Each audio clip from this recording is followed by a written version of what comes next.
PDF panel on the Black Sea, a regional ownership version 2.0.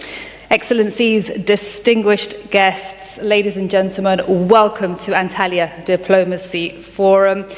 And we are here to discuss such a crucial issue, the Black Sea security. And it's surrounded by 6 countries, and they are Bulgaria, Georgia, Romania, Russia, Turkey, and Ukraine. And we're joined today by 3 of those countries here, plus the Secretary General of the Organization of the Black Sea Economic Cooperation. Now, Russia's war in Ukraine has once again really placed the Black Sea in the limelight and the news headlines. If you just even go onto your phone and you do a quick Google search, it really does show you how pressing, how important this panel is. In the last hour, that's exactly what I did. Russia threatens French planes in the Black Sea. Russian ships carry out strange maneuvers, alter the course in the Black Sea amid Ukrainian sea drone attacks. So that just gives you an idea. And importantly, 3 of those countries on the Black Sea are NATO members. NATO has described the Black Sea region as a strategic fault line between the NATO alliance and Russia. Now, I'm delighted to be joined here today on this panel by a really distinguished panelists here, and we have, representing Romania, we have the Minister of Foreign Affairs, Luminița Teodora Odobescu. Welcome to you, Your Excellency. Thank you so much. Lazar Comanescu, Secretary General of the Organization of the Black Sea Economic Cooperation. Welcome to you. Thank you.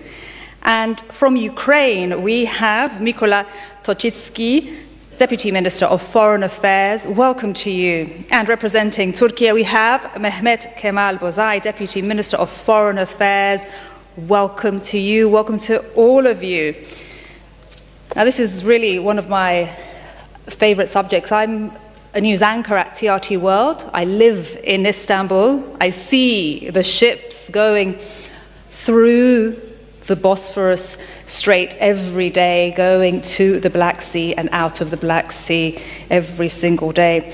Now, I just want to start by asking you, Your Excellency, about this deal that was signed recently by your country, also Turkey and Bulgaria.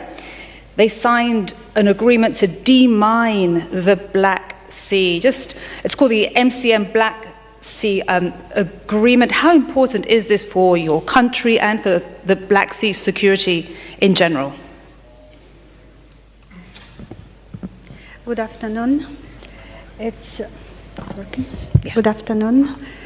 It's a real pleasure to be here today and to discuss a very important topic for all of us, the cooperation and the regional ownership around the Black Sea.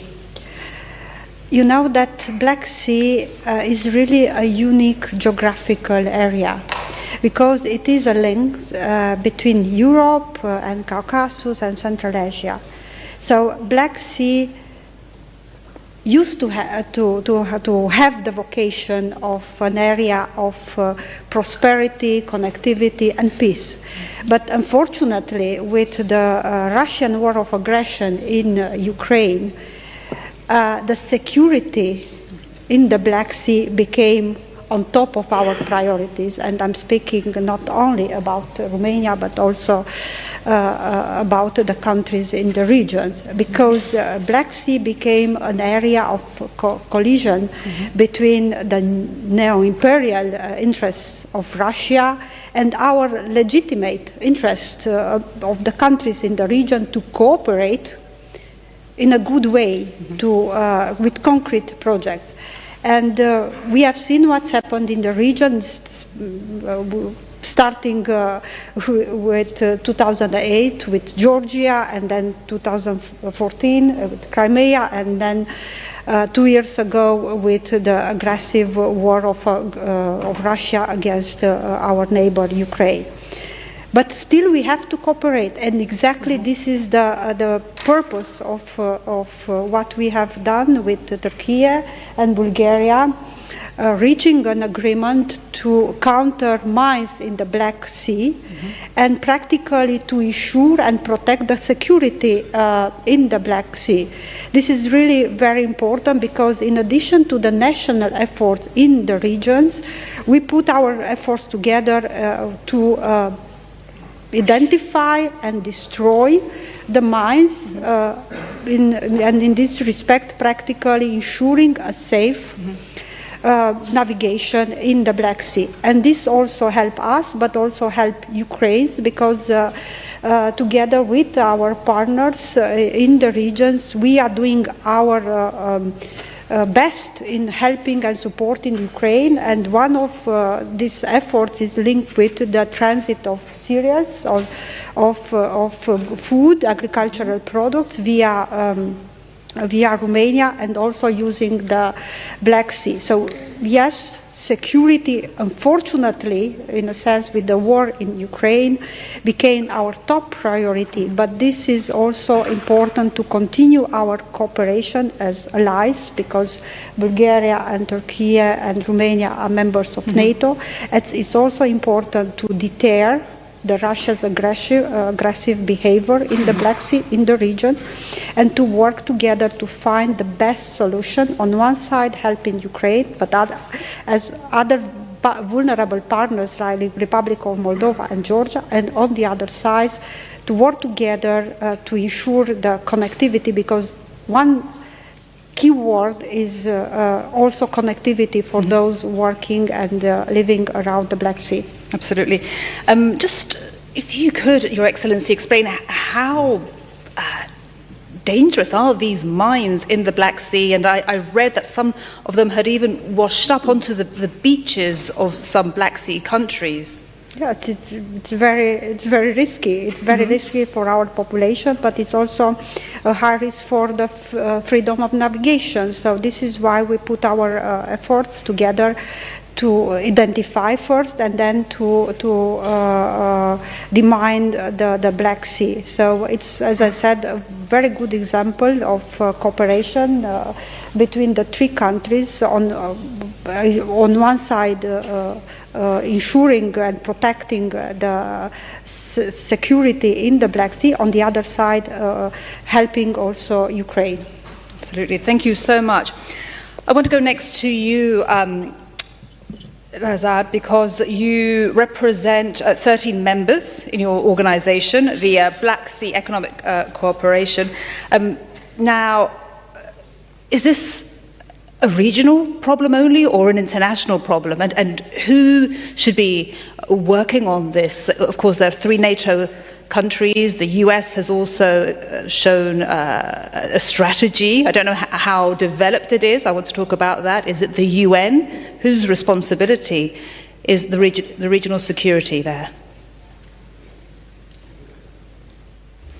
Thank you very much. And before trying to answer to your question, allow me to start by saying that I feel really honored to be here today in the ADF, and I thank the organizers for having invited me to be a panelist in this forum, which, well, as one who has participated in many other fora, I have to say that though it's only in its third edition, ADF, it's definitely one of the most relevant, and both in terms of attendance and substance. And I very much congratulate the organizers for having found, for this panel, this topic, which is named Advancing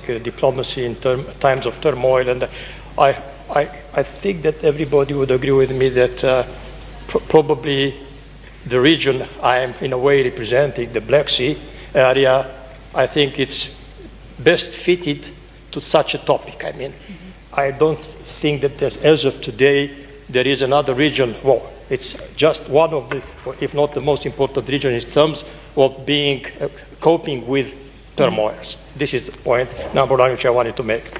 But then I also am feel honored to be together with such distinguished panelists. And by the way, I realize that all of us four here used to be also ambassadors to the European Union, and that brings me to say a few things later on BSEC-EU relationship. Okay.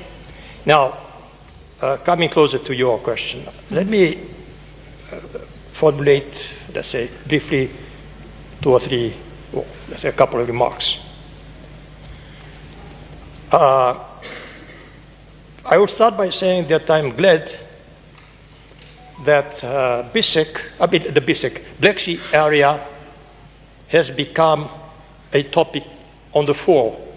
And it's, now has the developments in the region have led to the awareness of the importance of this region. Of course, somebody, a friend of mine, raised to me the question in a blunt question. Was it necessary to come to the current crisis, namely the war in Ukraine, to see how important this region is for the world in general, not only for the countries in this region? This is my first remark. Second remark is that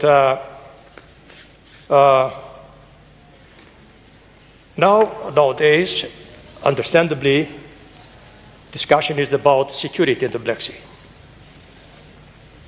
And it's understandable when discussing about security, given the circumstances, to concentrate on what we usually qualify as hard security. And speaking about hard security, of course, I think that most important, let's say, concern, and at the same time, the most important efforts should be directed at finding, as urgently as possible, a solution to the crisis, which means what? A solution which can only be a lasting one if it's in full compliance with the international law. And that's quintessential. Beyond that, beyond hard security, especially when we think in terms of medium and long term, I think that we have to take into account the multidimensionality of the security. And let's not forget, I'm coming now to the organization I'm representing, let's not forget about the economic dimension of security, and especially when thinking in providing security from a medium and long term. And when I say economy, that includes, of course, trade and development, energy, environment, and so on. And by the way, the panel just before us here in the same room, dedicated to energy, told us a lot about the importance of the energy security in its multidimensionality as well. And when it comes to economic security, there comes, I would dare say, that the modest role of the organization of the Black Sea Economic Cooperation. And you're asking me about the involvement in this, participation in this area of several actors, not just those in the region. Well, my answer to this question is the following. First and foremost, I think that we should, whatever we can do, I mean, the member states of the Black Sea Economic Cooperation Organization, to really substantiate the idea of ownership of this organization. And as far as the actors outside this area, it's important for those actors to bring their positive contribution to strengthening the cooperation, through cooperation, security in the region. By those actors, you mean which organizations specifically? Well, NATO, the UN? When I say actors, I have in mind both organizations, but also individual member states, individual countries. and to take the European Union. And I hope that will be the case for the future. Of course, in the current circumstances, given the war in Ukraine, it's understandable to look carefully in how and which way the European Union may help in strengthening security in this region. Mm-hmm. But for that to be as substantial as possible, for that we have to take into account the realities on the ground and to do things in that way in which to help preserving the opportunities for cooperation in this region, and why not strengthen them further. And that is valid for other countries as well. But again, as representative of an economic organization, I cannot but insist on the importance, especially when you look on long term, the importance of economic security in this region. Thank you so much for those comments. I want to move now to the perspective from Ukraine, the country so affected right now in the Black Sea. Just give us a sense of how dangerous it is for Ukraine, how dangerous the Black Sea is for Ukraine right now. Thank you very much, Madam Ramos, for the question. First of all, I would like to thank our host country and organizer and His Excellency President of Turkey, Erdogan, for such a good third meeting of diplomatic affairs. The topic is advancing diplomacy in time of the turmoil. Before I will reply to your very concrete question, of course, I will support the previous speakers, which especially Illuminator, which elaborated that the Black Sea have been a prosperous place with a free navigation and trade, which allowed, especially for Ukraine, to ship about 50% of our goods from Odessa port. Minister, I'm so sorry to interrupt. Can you move the microphone so we can hear you better? Thank you. Now, speaking about turmoil, from Ukraine point of view, the 2014 Crimea annexation, illegal annexation, which we commemorated just this day, was the beginning of such a turmoil. The region which have been prospered with people living in a peace became one of the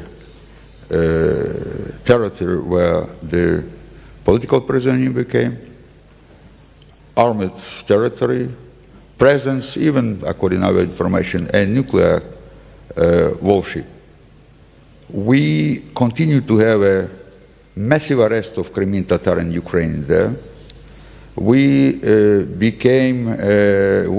achieved a situation where the free navigation was interrupted, and as a result, the continuation of the Russian aggression in Donbass, supporting the proxy. I think this is beginning. As you well know, we spent 200 talks in a Normandy and Minsk format. We tried to be helpful in a peace diplomatic solution of this situation, but at that period of time, Russia continued to depress the people, to arrest the people, to kill them even. I'm talking about many Crimean Tatars which have been killed during this period.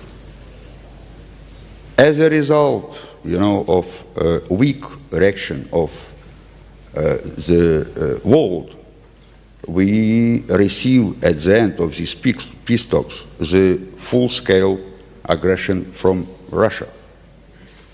And again, we achieve the fully mined Black Sea, no free navigation, Russia denied that Ukraine and other African Asian countries from our foods and cereal production, and Russia continued to aggress our ports, our civilian infrastructure, and this is not only that what it was done in 2024.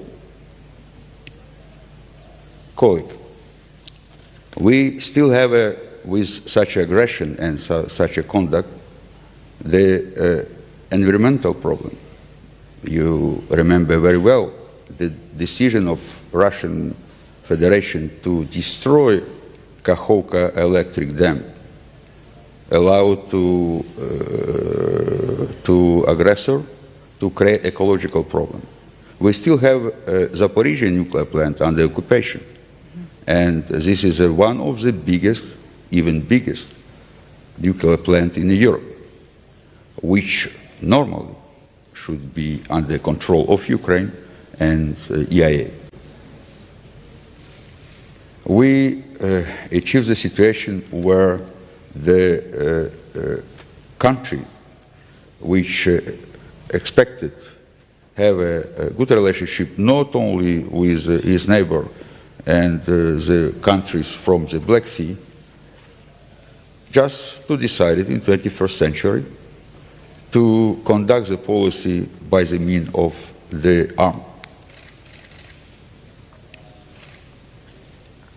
What I would like to tell, that the smooth which we have, turmoil which we have for the moment, it's our absence of direction. That's why I again would like to thank our hosting country for this not only 2 years of the open aggression, but during the last 10 years, to be helpful on a mediation of any process. On negotiations with Russia, which we had many times here in Istanbul, on bringing our defender back home, and especially Turkey was a key actor in securing the agriculture export via Black Sea. What is our plan for the future? The only plan which we have as a nation, which have an existential war with Russian, continue to say, empire, it's to fight. Thanks to our warriors, soldiers, we liberated 20% of occupied territory. We destroyed also, again, 20% of Russian military navy in the Black Sea, and we allowed, without any participation of Russia, but thanks to our partners and country, Romania, Bulgaria, Turkey, to supply the foods to the country which are needed. We will continue to fight, but at the same time, no any country would like to have a peace as Ukraine does. President Zelensky proposed a peace formula, 10 points, which oriented not only to achieve a peace in Ukraine, but also to restore order, international law, and democracy in the whole world. We continue to thank our partners, Turkey, Romania, Bulgaria, to organize a demining group in the Black Sea. We continue to support the Turkey initiative to have a free trade, free zone of navigation in the Black Sea.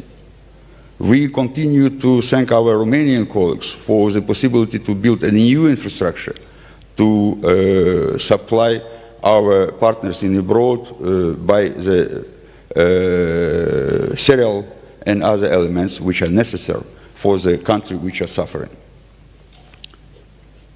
To be honest, I'm sure that one day we all will understand that security in Ukraine and turmoil which have been created by Russia is not a unique situation.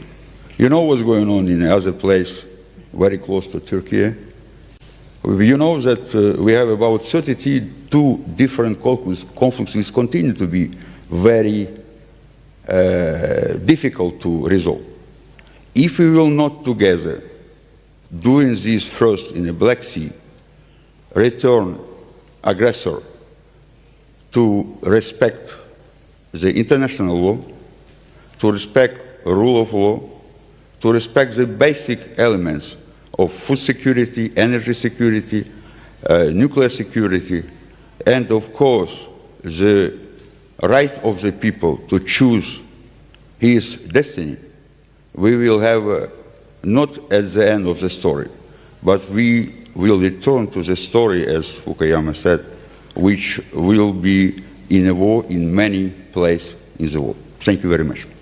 Thank you so much, Deputy Minister.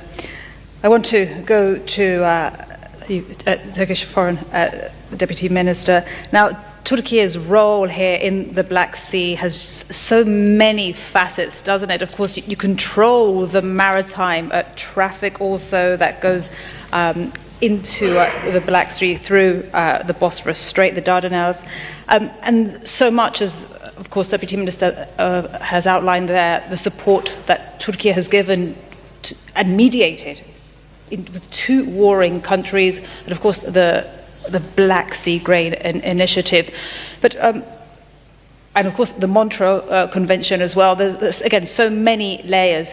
Right now, what is Turkey's position on the Black Sea security? Thank you very much, dear Maria. I'm very honored to be here with the other panelists and two of the ambassadors, distinguished minister and the deputy minister were together in Brussels. We are colleagues from there, and with the Secretary General, we are working very hard to bring the BISEC to a higher profile. First of all, when we talk about the Black Sea region, you at the beginning counted the littoral states, but why BISEC has 30 members? It means that Black Sea is not Black Sea. It is a wider region, and throughout history it has been like that. It was part of the Silk Road, and you know today 28% of wheat is there. And when the war started, the price of the unit of wheat went from $7 to $12. And in Egypt, you had problems on producing bread. In Africa, we had so many problems. And it's also producing 11.5% of the total trade of sunflower seeds. And besides, it's the biggest, basin for the trade. And security of Black Sea is a vital issue for us. And we spoke about ownership, and you asked me about the marital security. We put the ownership seal of maritime security with Montreux Convention. I am, of course, very proud of being a Turkish diplomat, but I also highly appreciate my colleagues, our colleagues from the Foreign Ministry, from the government. In 1936, they saw that there should be an ownership, and not out of the littoral states, Black Sea shouldn't turn into a war zone. Why they did this? Because Black Sea is not the first time became the war zone. In Crimean War in the 19th century, and the Second World War, Black Sea was so critical, like what's happening today. And there also Turkish diplomats, as representing Turkish diplomacy, we are also in the safe side of the just and fair approach, because when there was an attack and when Crimea was, annexed, invaded, the main country which showed the most highest, reaction was Turkey. Not because of our Crimean Tatars with kinship, but we knew that it could be a spillover of this. And there, after these things happened, our position is very clear, crystal clear about the territorial integrity and sovereignty and all territorial arrangements for Ukraine. From the beginning we mentioned it. But then we would like to solve the problem, because when we are having all these issues, there will be a day after of all these. One way or another, there will be the end of the war. And when we have it, as my dear colleague mentioned, we have the energy issue, food security, energy security, climate issue. You know, I wish I would be talking about, because of the climate change, Black Sea will be one of the main tourist attraction region, because it will come up. We already feel it. I'm sure that in future Ukraine will be a most popular tourism center than now, because of all these changes. And all these issues should be handled in a very careful way. This is why Turkey, being in the center of all these problems, whatever happening in Black Sea, is directly having its impacts on us. We do our best, but trying to be a fair and also, you know, an actor which has dialogue with all the actors, we try to be, our main task is to find ways for ending this war. Of course, as I told you, our position is very crystal clear there, but then to go for some other arrangements in the region. And recently we had the BISEC meeting, and it was a very harsh meeting, 2 days long discussions. Thanks to the support of Ukrainian delegation, we managed to adopt a document which was not adopted for 11 years. And now, of course, I would like to mention some of the points here, because the day after, if we stay and we stay in the conundrum of this war, when we have the day after, we will not know what we are doing, what we'll be doing. And you know, when I'll read just the titles. Pursuing Sustainable Development, Strengthening the Project-Oriented Dimension of Black Sea Cooperation, Cooperation with international organizations. You mentioned about which organizations. We should have a 360-degree approach there. We have also Economic Cooperation Organization. Iran is there, some other countries are there. We have the Turkish states. We have the Turkey as part of it, and we will have also some cooperation with the Gulf countries. This is why today Croatia would like to be also observer in BISEC, because the grain deal also had some reach to Croatian ports. And there we would like to intensify intra-regional trade and investments. Of course, the war is preventing so many things, but we would like to have the welfare and also better cooperation that this region deserves. Throughout history, there were wars, there were some problems, but it came out with always a very better cooperation. And we should take our Cold War lenses out. We should do our best in order to finish this war. And there, Turkey's position is very clear. Turkey's position is to do whatever necessary to keep the security. This is why, as distinguished minister underlined, together with Romania and Bulgaria, we are doing the demining, sweeping the mines. This is a big danger. And in future, we'll work on some other projects.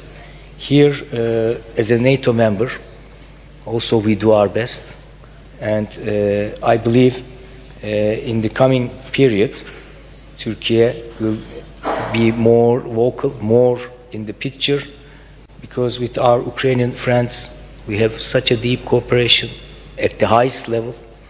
And this is why, at this point, we are talking in a stalemate, but we are not talking the war of navies inside Black Sea.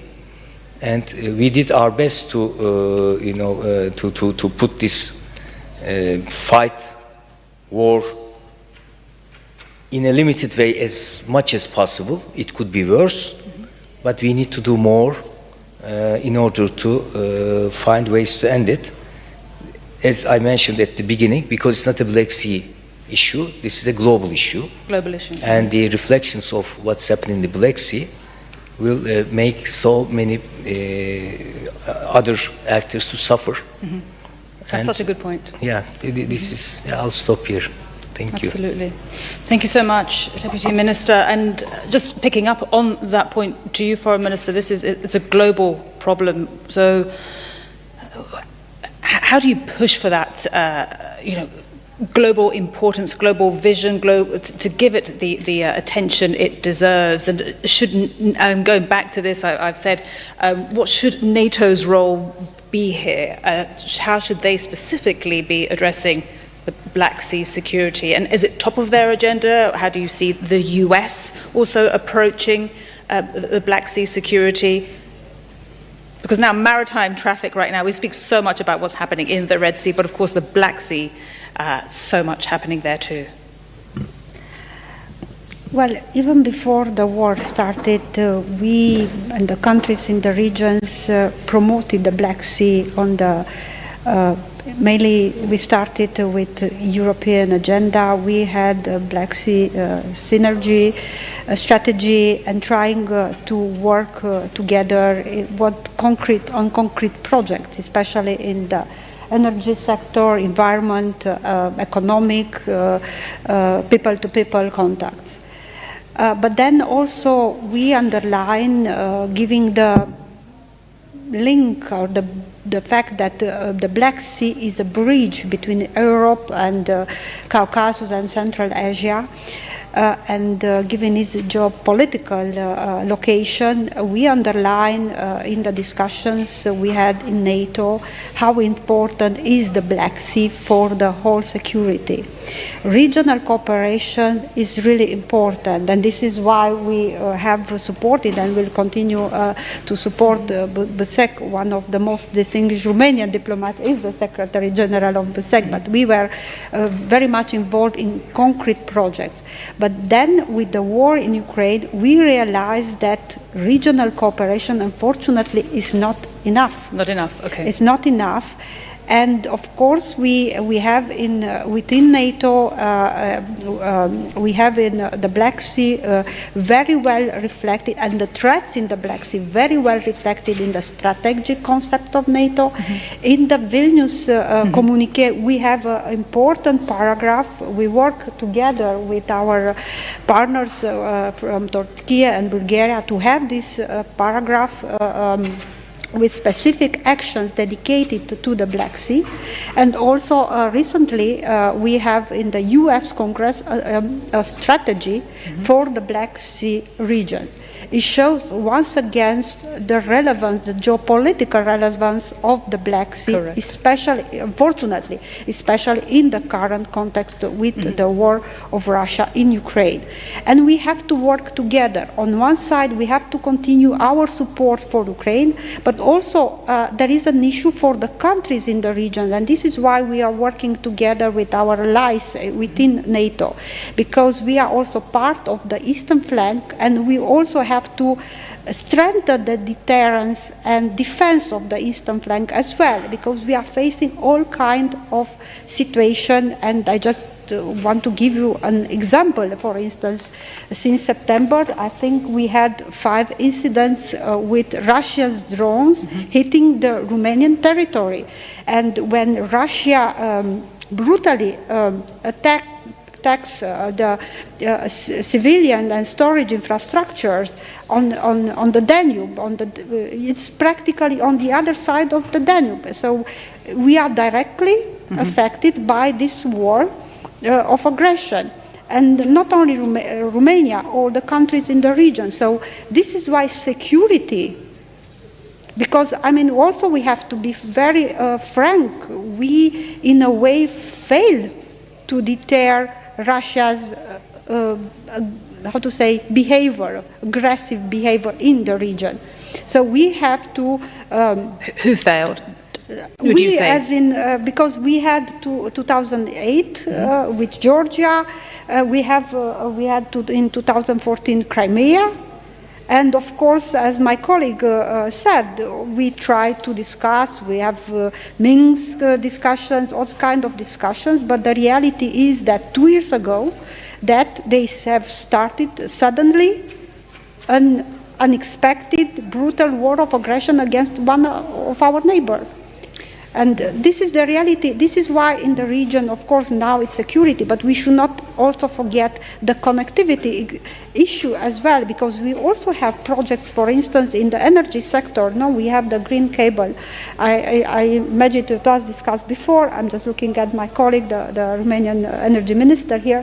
So there is a digital project linking Georgia with Bulgaria and others. So there are the energy green cable linking Georgia, Azerbaijan, Romania, Hungary, and we are working also with our partner on different concrete projects, because the reality is, of course, to find the right combination between assuring the security, protecting the Black Sea, because there is a war there, and I have to praise the Ukrainians because they succeeded to push the Russian fleet far away in the Black Sea. This is also important. But on the other side, we have concrete projects, economic projects, and it shows that regional cooperation is also very important. And I also praise the cooperation among countries in the regions, focus on concrete projects, despite the difficulties we are all facing. Foreign Minister, thank you so much for your comments there. Lazar, I want to go back to you there. And how do you maintain the security in the Black Sea with Russia's aggression right now? And who, I don't know if I can use the word winning, I'll use it for want of a better word, who's winning with regards to security in the Black Sea? And do you need extra help? This would be really a follow-up.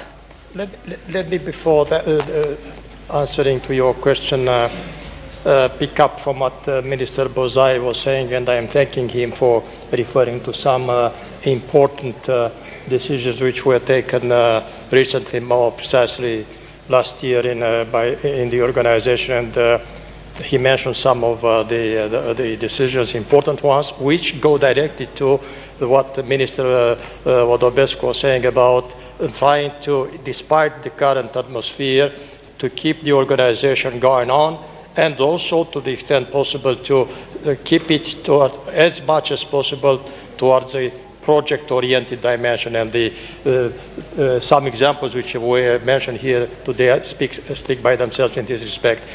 And I would also, I'm also coming up to the idea of ownership. I would also add something which is extremely important.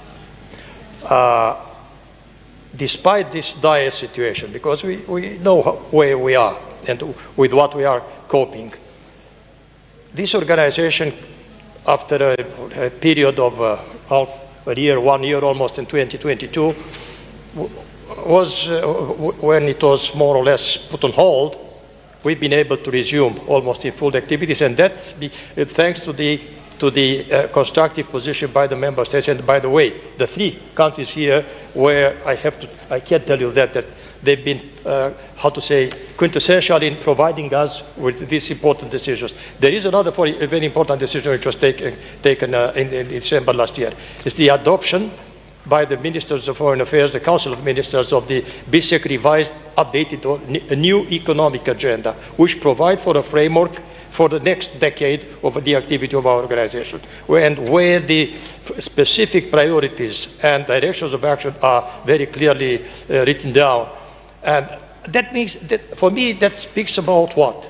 The awareness of the, let's say, opportunities, value added, which this organization brings, and that proves that this organization deserves to continue the activity and to be further enhanced. And so these are the few comments which I wanted to make in trying to answer to your question. And I would add something back to the ownership.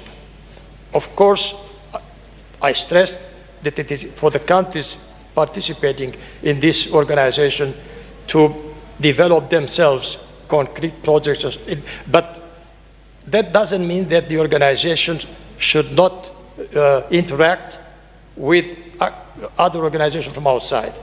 But here there is one point which I think is extremely important, based upon, in my opinion, on the experience so far. We have several organizations were mentioned. I may add Central European Initiative, South European Cooperation Process, and so on and so on. 3Cs initiative. What seems to me to be we need very much is a much better coordination and the need for an additional effort to find synergies among these organizations. Okay. Okay, thank you so much. And as you were speaking there and just reflecting on what the foreign minister said, that you weren't ready for what happened 2 years ago, I'm thinking now, Deputy Minister, we're in an election year in the US. Already we've seen a slowdown of support to Ukraine. How worried is Ukraine? Of course, Donald Trump, if he wins, he's not a great fan of NATO. What could all of this mean for the Black Sea security and for Ukraine especially in the Black Sea? Thank you very much. First of all, let me remind you that we started this war against one of the biggest armed forces power with man-pad, I mean just with the Kalashnikov and others. From week to months, the support of our alliance grew. And today we have about 52 countries of the coalition which are ready to support Ukraine in this democratic fight. We will have not only election as the United States. Each of democratic countries has an election. Mm-hmm. It's only in an aggressor state which they reappointed already 25 years the same person. The Ukrainian resistance against Russia, it's existential. And in any case, we will fight with support or without, because for us it's a question to survive. Of course it's better with support, because we are thinking about the human being life, about the each of children, women, men, which are in a very dangerous situation, not only because of Russian aggression, but also because of 10 years occupation of some region. And we are sure that with any result of any election in a democratic country, the support will be not diminished, because this is not only about Ukraine. This is about the future of democracy. This is about the future of the established after the Second World War, the system of cohabitation. And if we would like to preserve those future, we would like to think that the beginning of the turmoil is in Ukraine. Helping Ukraine, democratic country, and the whole country will help themselves, because we absolutely convinced in Ukraine that Russia will not stop on our soil, as Russia never stopped within annexation of Crimea or occupation of some territory in Donbass. And my colleague already elaborated the historical facts. You know, Georgia, during the Soviet period, Transnistria, mm-hmm. Now it's Ukraine. The problem, and I will finish with this thesis, for all democratic countries is that this war also existential for the Putin. For the Putin. Yes. It's only what he needs to do to preserve his power in Russia. That's it. It's a history of those imperialistic approach of this country. Thank you. Thank you. Mehmet Kemal Bozai, I just want to finish with your perspective from Turkey before we open the floor up for questions. And Turkey has done so much, hasn't it, in the Black Sea? The grain deal. Now we're talking about security in the Black Sea, defense security. What chance is there for that Black Sea grain initiative to be revived? I understand President Putin is visiting Turkey soon. We had Sergei Lavrov here, a clear sign that Turkey is a country that speaks to both these warring countries. How do you go then from, hopefully, that grain to possible peace? And what do we know about a resumption of the Black Sea grain initiative, given the security challenges that we've been speaking about here today in the Black Sea?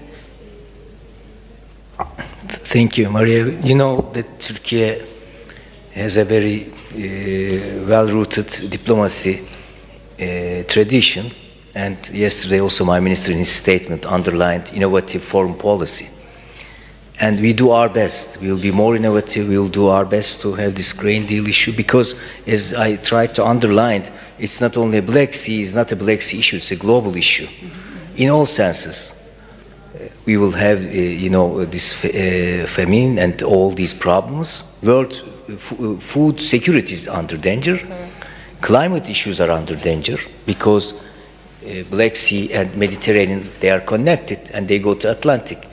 And they are the Black Sea region, Mediterranean Black Sea region in total is the most sensitive region for climate change. And now we are discussing, and when we are having the war, maybe we will not have any Black Sea to discuss. It will be like a swamp, it will be like a place, a collection of water, polluted one. And if we're there, Turkey will suffer a lot, Bulgaria will suffer, Romania will suffer, Ukraine will suffer, Russia will suffer. And here we will be more innovative, and this is why Turkish diplomacy is a patient, stubborn diplomacy. Stubborn diplomacy. Yes, we do that. And if there are formulas not accepted with one side, we try again. But our main principles are there, as I underlined. Our position is very clear about territorial integrity of Ukraine. But in the meantime, we will work on it. Again, I'll repeat, we'll be carrying an innovative foreign policy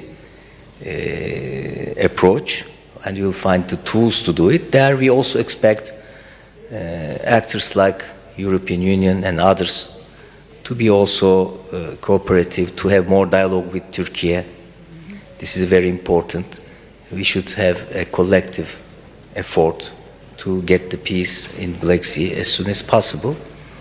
And also we need to make this regional ownership through some programs, and Black Sea region also be on the same page with other countries on Green Deal and digitalization.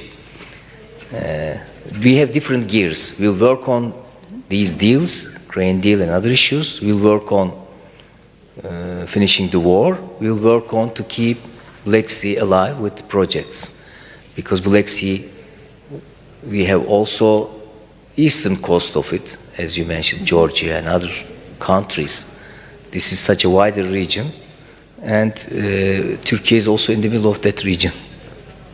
Thank you. Thank you so much. All right, it's your chance to weigh into this important debate. Can we get a roaming microphone there to the gentleman there, the third row? Can you give your name, your position, and a very brief question so we can get more questions in. I'll try. My name is Erdal Öztürk. I'm an associate professor of politics from London Metropolitan University. As an academic, it's extremely rare position for me to find the Ukraine and the Turkish highly ranking diplomats at the same time. Therefore, I'll ask pretty much the same question to both of you. I mean, the title of the panel is Black Sea Regional Ownership version 2.0. This means that a new era, right? But it is also obvious that, as an academic from London, I can easily see that the war, unfortunately, will continue for quite a while. It will not end tomorrow. But after that, a person from London, I can easily say that UK will back to its home, France will back to its home, but Ukraine and Turkey will stay together in the region. In these circumstances, my question to you, gentlemen from the Ukraine, what is the Ukraine expectation from Turkey? And Mr. Bozay underlined in a very clearly innovative ways. What do you mean innovative? Guarantorship, mediation, reconstructing together or rebuilding the ownership together. What is your expectation as a regional friends in the near future? This is my question. Thank you so much. Thank you, Deputy Minister, Foreign Minister.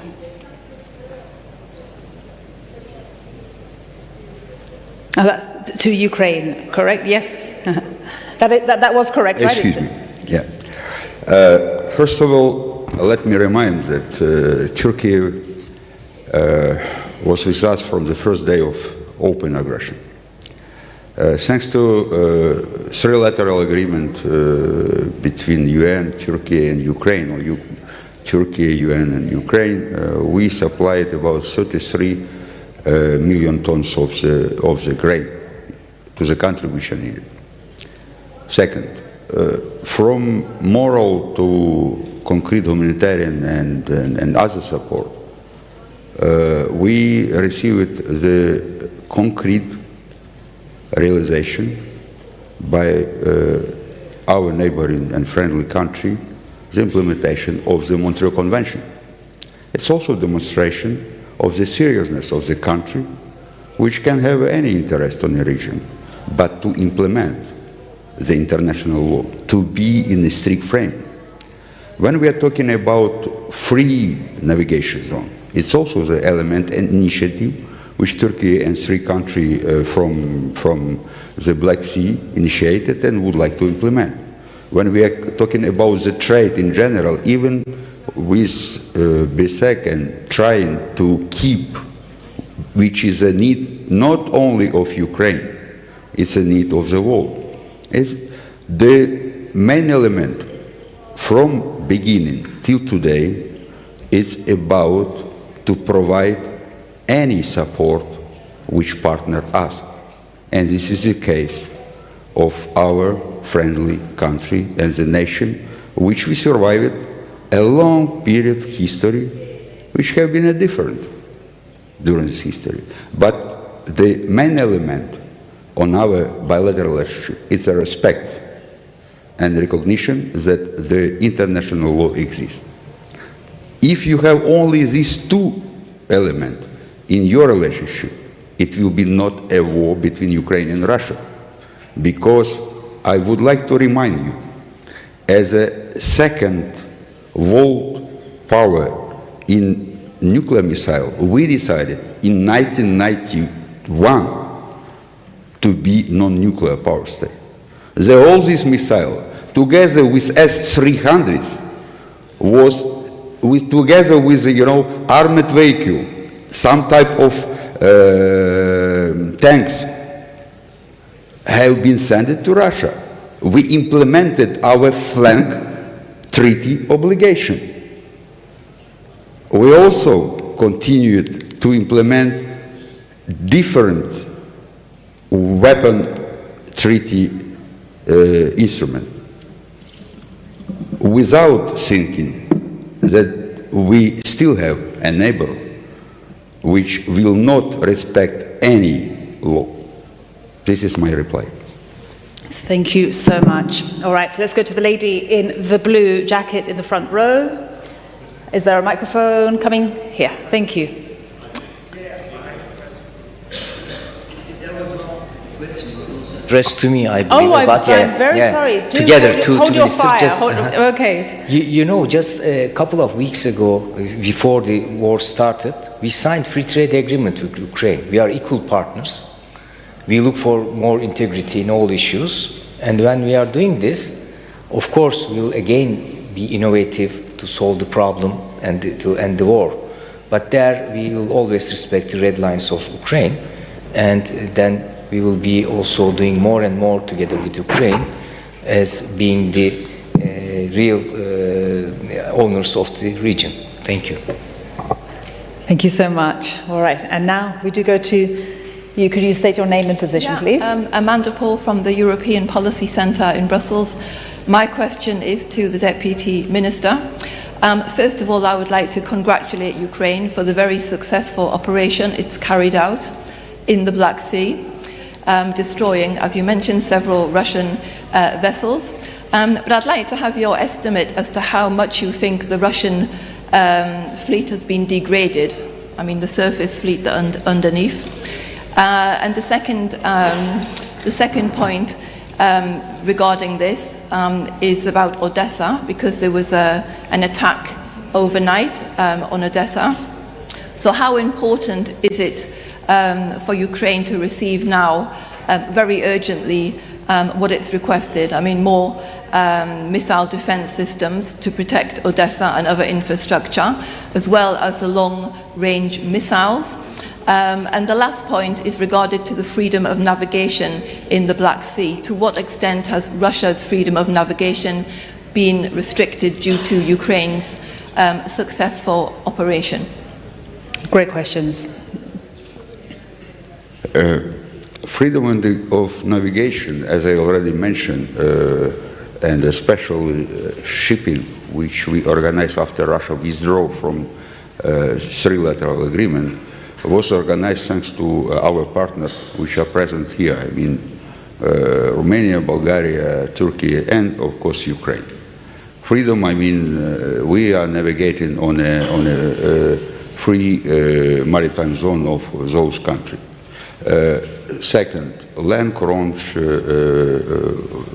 long-range missile and air defense.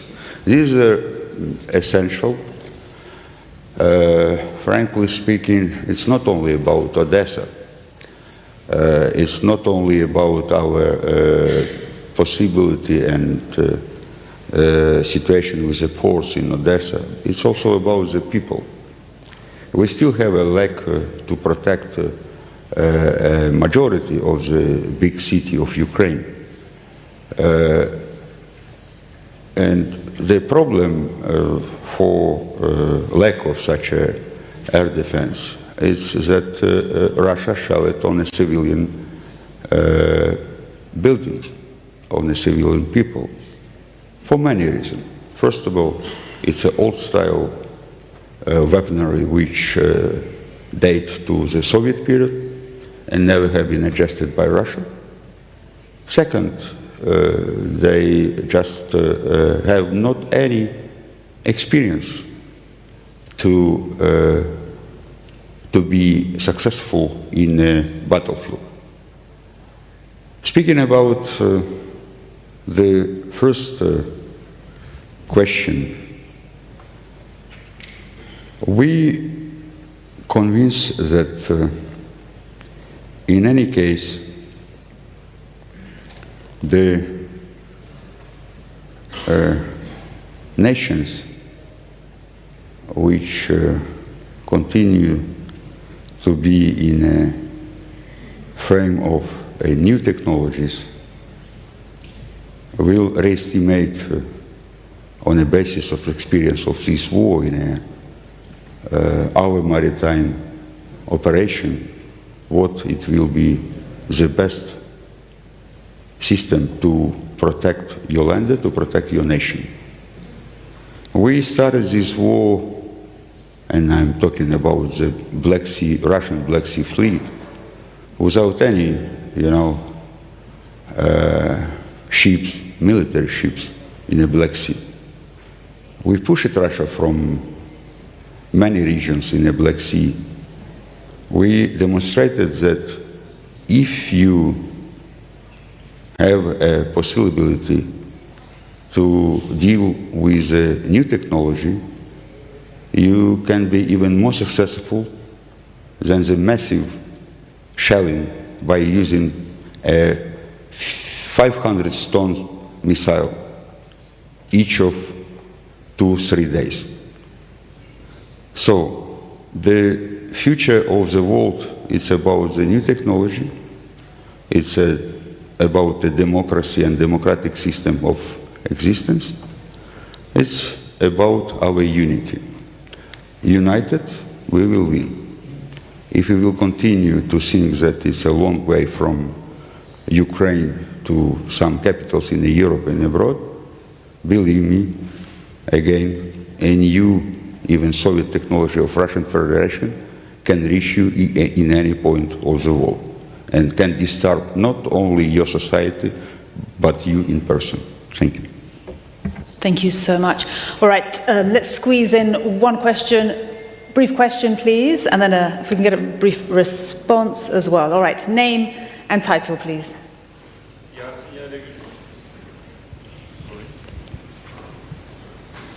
Yasin Yaylegül, from Cappadocia University, MA student. My question is related with Ukraine. If NATO, especially the United States of America, stop its military and economical support, how long will Ukraine go on this war, and is there any possible solution that both countries, I mean Ukraine and Russia, will mutually accept it? Thank you. Can you just repeat the beginning? If NATO stops? If NATO, especially the United States, stops its military and economical support, how long will Ukraine go on this war? And the other related question is there any possible solution that both countries, I mean Ukraine and Russia, will mutually accept it? And you're putting the question to the Ukrainian Deputy Foreign Minister. Yes, there are one solution. Russia must withdraw the all armed forces from our territory to the border of 1991, recognition of the territorial integrity and sovereignty of Ukraine. And at that point, we will start to talk with Russia about the Russian payment to whole destruction and psychological problems which they created during these 10 years of the war. When you're asking me about NATO, we don't have any armed forces of NATO. And if you are talking about some countries of the NATO, yes, they help, and they will continue to help. NATO is a headquarters in Brussels. It's a unity of democratic country which decided during these 10 years of the Russian aggression with whom they are, and which understood that even with the whole positive decision not to accept in 2008 Ukraine to NATO, Russia will continue to aggress, because it's only what is a Russian or Moscow regime can do in such a situation.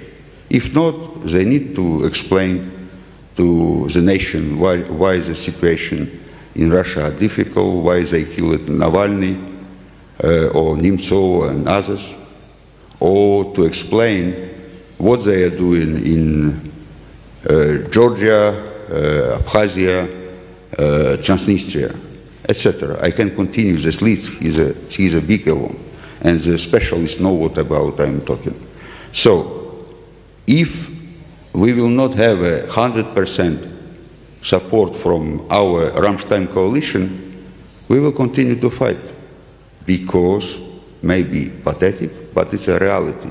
In any case, Russia will kill each Ukrainian. So better to die in a battlefield than to die in a Russian prison. Thank you. Thank you so much.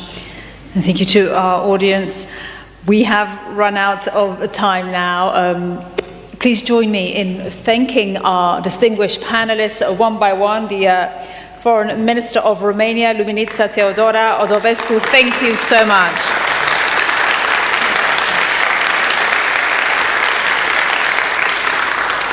Lazar Ciomanescu, Secretary General of the Organization of the Black Sea Economic Cooperation, thank you. Mykola Tochitsky, Deputy Foreign Minister of Ukraine, thank you so much. Especially for all those contributions and for coming here as your country is at war. And Mehmet Kemal Bozay, Deputy Minister of Foreign Affairs of the Republic of Turkey, thank you so much. It's been a fascinating conversation, and we wish you all well in that continued regional cooperation in the Black Sea and for Black Sea security and 2.0. Thank you once again, and all of you, you've been a fantastic audience. Thank you. Bye-bye.